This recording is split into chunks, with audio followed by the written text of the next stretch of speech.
but she looked great. High up on the scaffolding, carrying a pile of slaves. But she said the thing that I found really hard were the pornographic pictures and the comments of the builder's yard.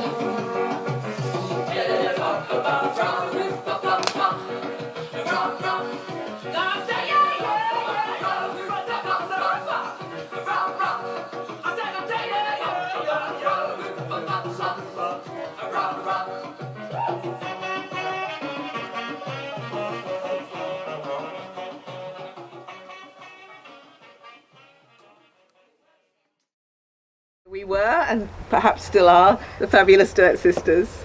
Once a Dirt Sister, always a Dirt Sister, really.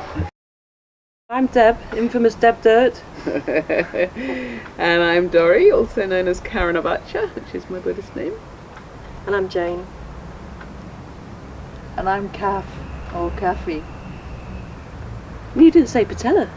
She's Stella Patella. Yeah. I'm Stella Patella.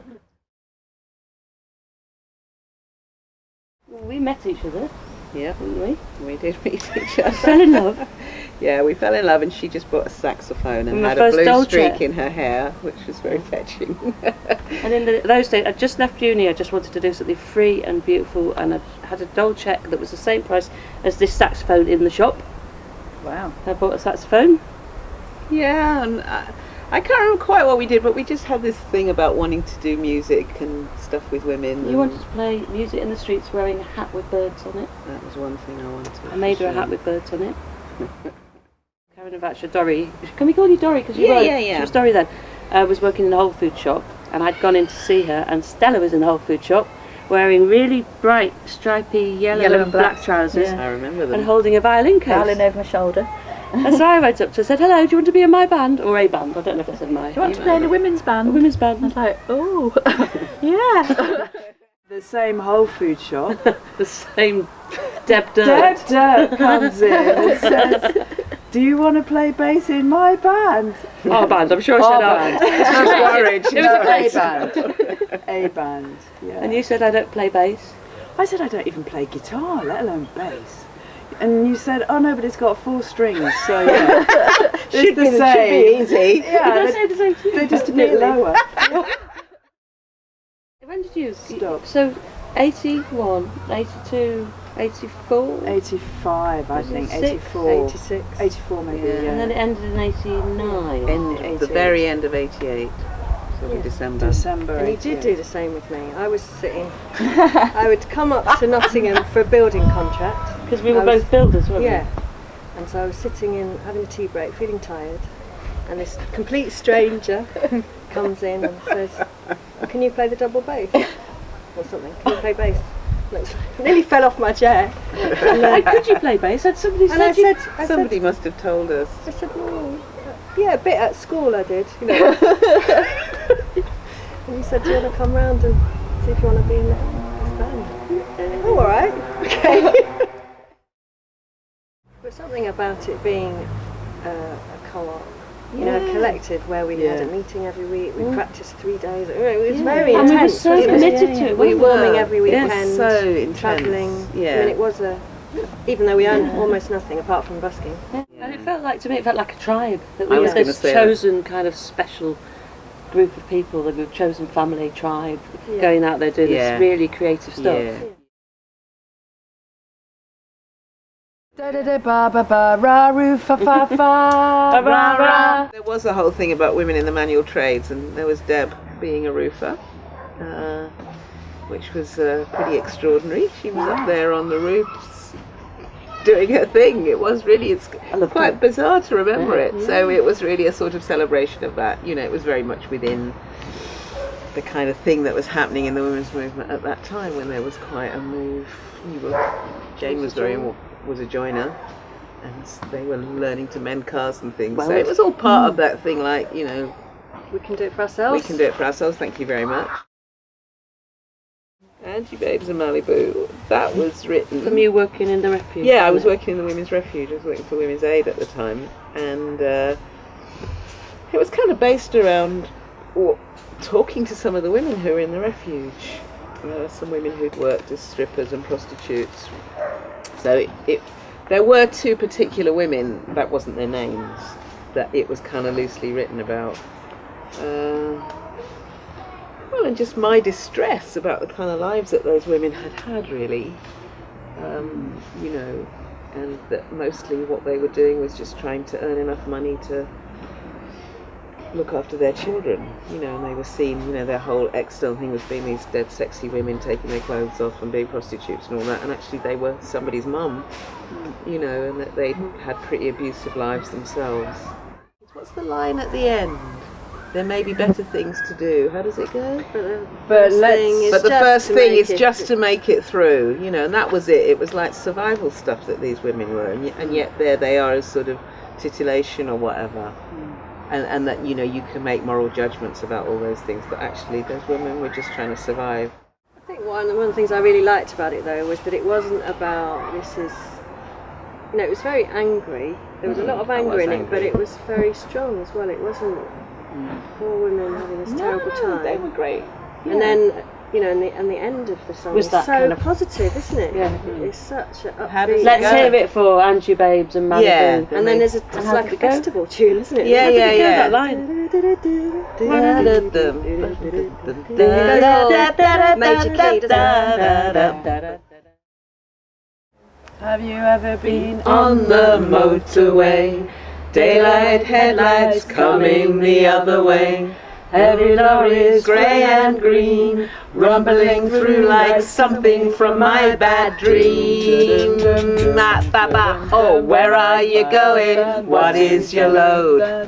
Why are these armaments travelling the road? Where are they aimed at? Where is your war?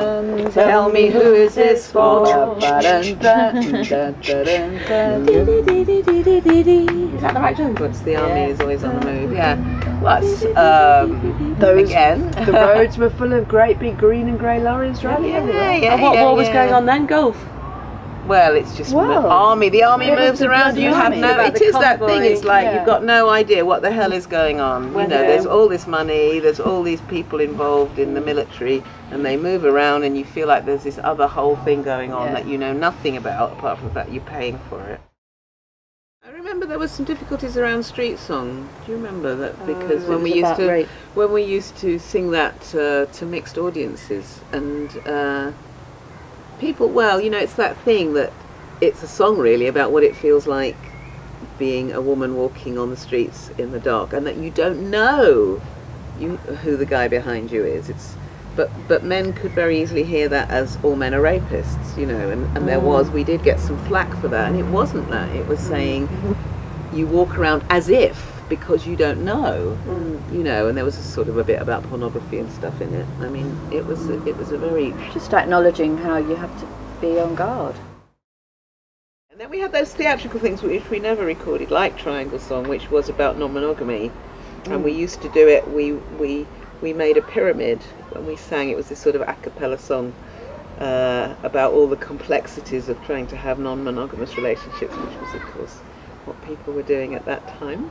And it was very, very, you know, it was like a theatrical event, really. We all piled up on top of each other and sang this song, and people loved it, actually, didn't they? It was very, very popular. I think Slightly stronger at 21. Were you just on Jane? And then we had Triangles, triangles, triangles, triangles, triangles, triangles, triangles, triangles, triangles, triangles, triangles, triangles. This relationship's too heavy for me. I'm worn out supporting you. I'm feeling trapped, I need more space, but I'm worried about losing you. Don't want to put pressure on you. And you've got Pressure on you, isn't it? I'm too heavy up here.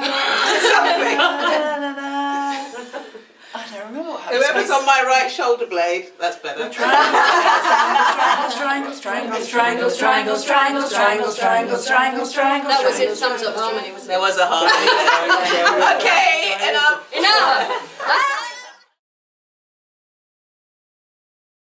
We invented our own record label because we didn't think anyone would touch us with a barge pole, and so we made our own record label, didn't we? And invented world laundrette music. And this is our quote: "World laundrette music, the like of which you've never heard before." Which That is was the probably Dirt true. Sisters quote, wasn't it? Yeah, yeah. And then we had Cat Flap Collective, didn't we? We set up as a business so that we could get enterprise allowance, which is what everyone survived on in those days. And I love the fact that our first records was Spin Round Records number 734. Was it all our lucky numbers? Or So something? that one's 735. I thought we just wanted to sound like we've been doing this for a while.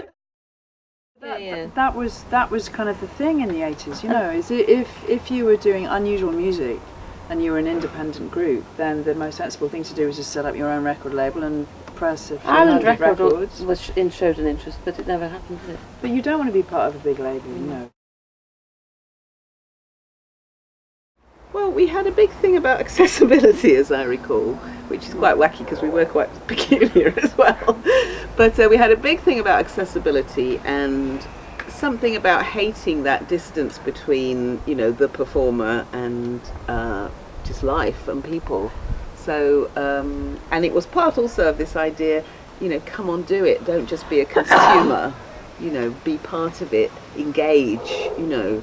So I think playing on the streets was it's just this very immediate thing you can do. You knew if they stopped and watched you and were enjoying it, it was up to them, you know, it was their choice. It was so free that way, wasn't it? That was Yeah.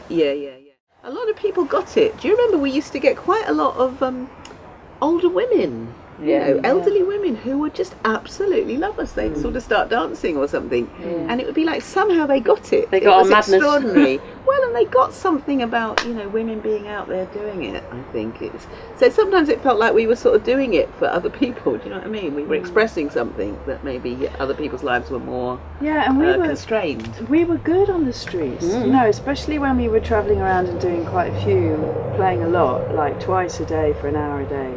And we would dress up. I mean, we weren't there in scrubby old t-shirts and shorts or whatever. Sometimes we would, and we'd go, oh no, then the money, we wouldn't earn enough money. We'd wear dresses, we'd had dance routines. And mad kind of multicoloured, sort of rather circusy kind of clothing. And we just had a really good time. We did. And leapt about, and people loved it. Yeah.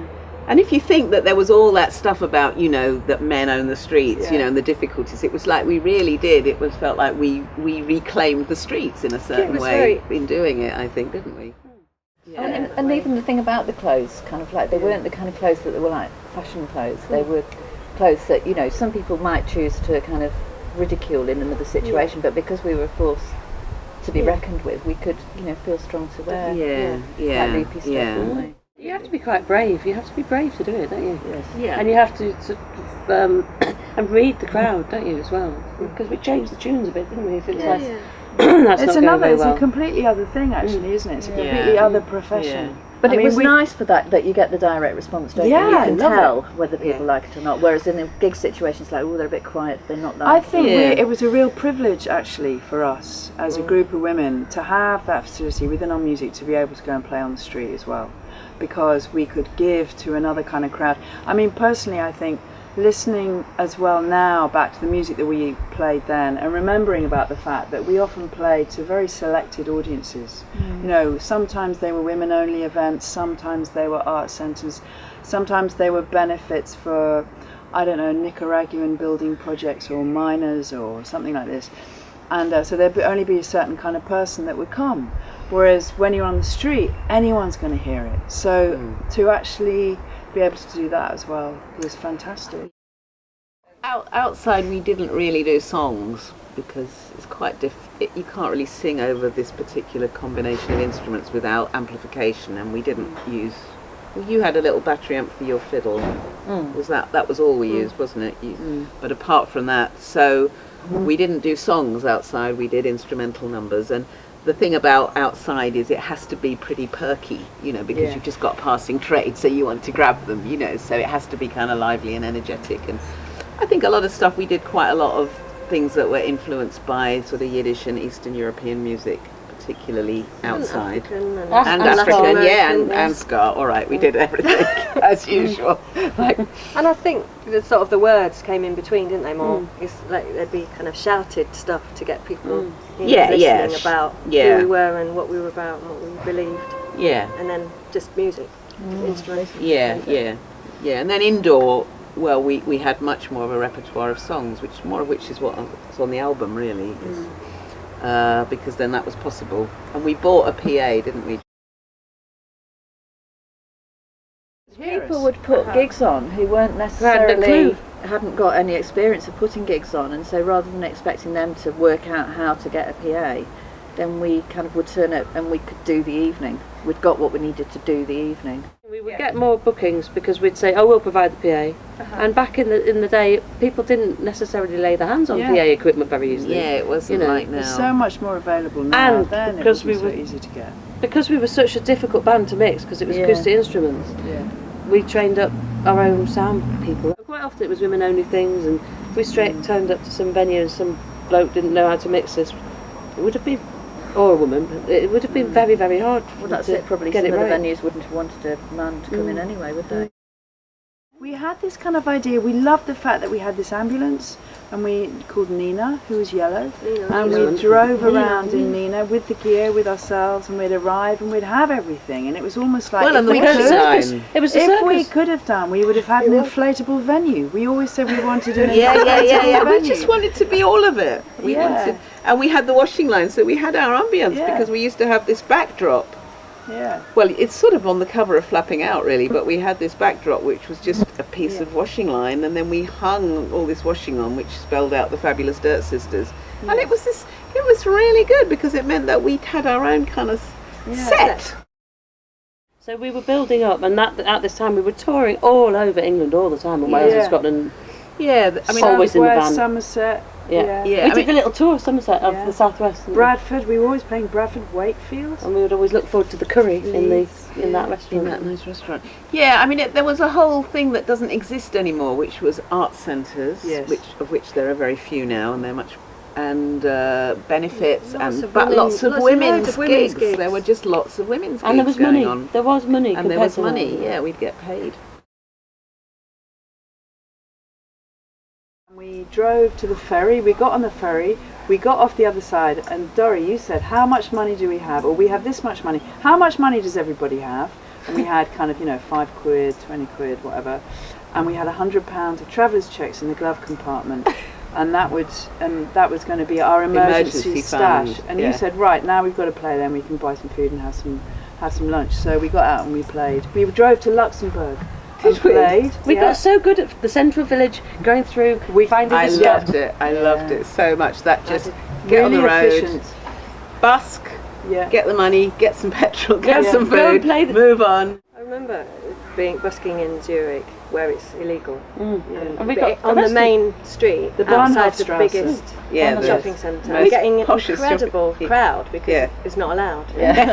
We got thrown into a Well, van. no, We did. not because we were good. We were Right. very good. And it was a great break for all these super serious, exciting. phenomenally wealthy, financially motivated people to have this thing of action and passion and brilliant music, aliveness in the street. Yeah, It was very mega about we're alive and it's now, But I remember, I do But we did remember get that arrested, yeah. we did get arrested. We did get arrested and threatened with deportation unless we went somewhere else. We had to buy our instruments back, pay a fine for our instruments, didn't we? we got put in a van with a siren with on no it windows. and charging off to the station. Do you remember after this moment of busking, first time in Zurich, we go and put the tents up, we get to Lake Zurich, and all of us go, let's go for a swim, and we all go, doop, doop, doop, doop, doop, and we go cold.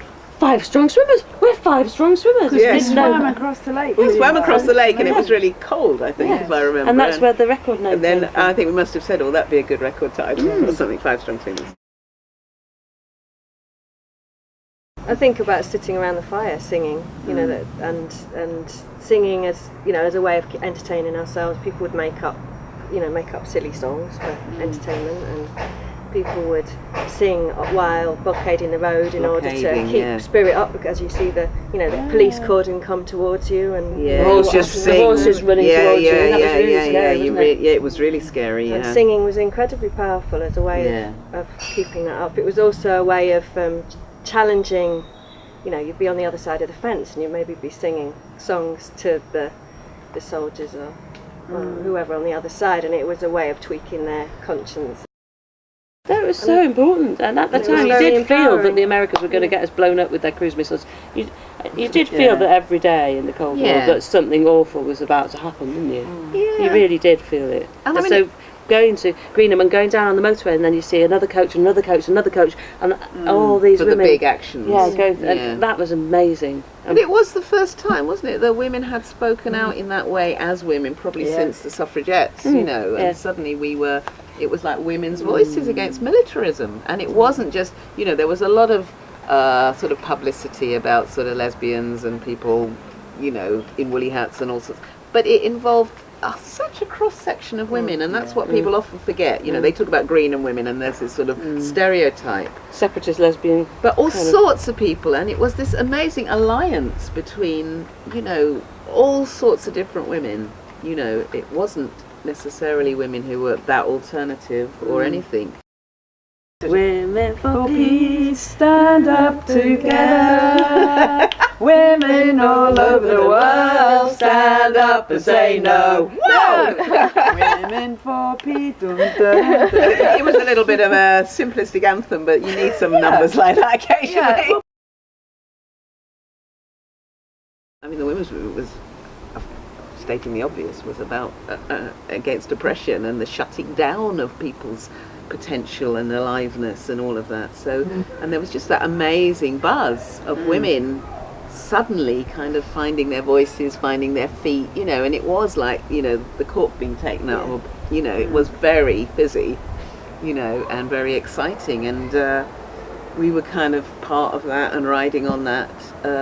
But the underneath celebration, I think, is just aliveness and creativity and connection, those things that And are making always- stuff together. Yeah. There was a big thing about that we Yes. kind of, like, we were really connected to each other as individuals. We knew each other really well as individuals. Yes, we did. And we allowed each other to be the individual that we were, and celebrated each other for that. Yeah. Yeah. So we kind of fed each other in that way, didn't we? Yeah, And yeah, enjoyed seeing each other express ourselves. Yes. yeah, because we did It's know true. each other so well and really like each other. Yeah. Yeah. And I We think still do. there was something about that time. It was, I mean, that was Thatcher's Britain, wasn't it? And it was very Yeah, it heavy. was. It was very hard being young, I think, at that point. Or maybe it was hard being any age at that point. But it felt very like there weren't routes out. Obvious, were there? There were a lot of blocks in There was a grimness, our life. wasn't there? Grimness, yeah. And so it felt like it was in response to that and in a movement in response to Yeah. that, particularly around women, but just Yeah. to Totally. we're going to be here and we're going to have a And our a good values. time, and we're gonna gonna put our show that, values yeah, forward, we're gonna aren't we? fight it, Kind it's of not gonna appreciate stop. the values and things that are Yeah. important to Yeah, us. yeah. It was our way of directly acting, actually. Yeah, wasn't it was definitely about direct putting action. voices out and putting energy out, and it was at a time when, and of great optimism as well, because there were so many of us celebrating or being active, Fighting for change and really Yeah, believing it was completely. living it, Counterculture, completely wasn't living it? it. It was a kind of counterculture thing. But it was really direct and active and just fizzing with energy and this great strength and belief and this massive sense of hope that we really could make a change. Yeah. I'm sure we did. We were very celebratory. I suppose what I think is really important that, you know, even if you were singing or about serious things, there was something about we're here and we're doing this that always for me carried a sense of celebration. Yeah. And I always felt the Dirt Sisters were fantastically celebratory because it was just, we were like that. We just felt that. We haven't seen each other. I haven't From a seen hug. these guys. A hug, a for dirty like hug. 25 Give us a dirty hug. 25 yees. Let's just go out. Something You've like got to say that. your line, Kathy. Say your line. Let's just get out there and enjoy ourselves. And a girl. And that's what we did. We had a big hug before every gig.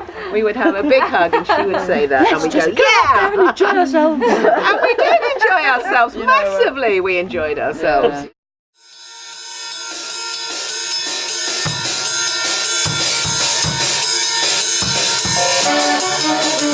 Thank you.